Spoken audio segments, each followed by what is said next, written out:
should you be able to squat down and pick something up? Well, the answer is yes. Now, a million questions start to occur.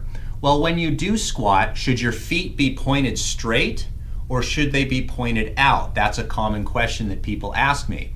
And the answer is, it depends. It depends on your anatomy. We are so different. Just as we all look different, we're also different on the inside as well.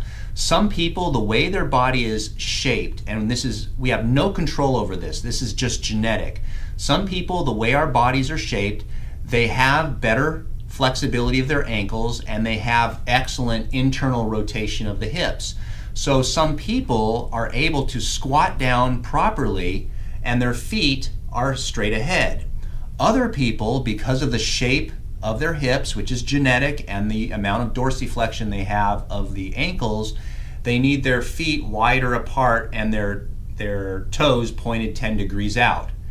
Regardless of this, this is more genetically determined than it is training. Now, because we all sit all day and we're all in front of computers, we all tend to have a hard time squatting down, but I'm going to show you an easy way to do this. And here we go. So you could see that I'm squatting down right now. If you look at my feet are pointed about in that direction. They're pointed about 10 degrees out. Now some people, because of the shape of their hips, have to be out like this, even more so. I do not feel any pinching in the front of my hip. That is normal. If I take my feet and I point them straight, I actually end up rounding my back a little bit, more so in the back, but I feel a pinching in the front, and that is not what you want to feel. This does not feel natural to me,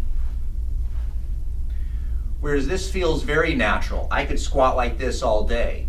This is not painful to the knees simply because I'm not loading my upper back with thousands of pounds like some people do. This is just a natural squat. This is something that we should be able to hold for 5 minutes every day. If you're having back pain and knee pain and different things like that during this, there's ways around it where if you ask questions in the comment section below, I may be able to help you. But if you can squat down like this, this is natural. There's many cultures that squat like this all day long and they don't have back pain and knee pain from it. So if they can do it, so can you. So if you like this video, give me a thumbs up, subscribe to my channel. If you have any questions at all, ask in the comment section below and I'd be happy to answer it for you. Thanks for watching.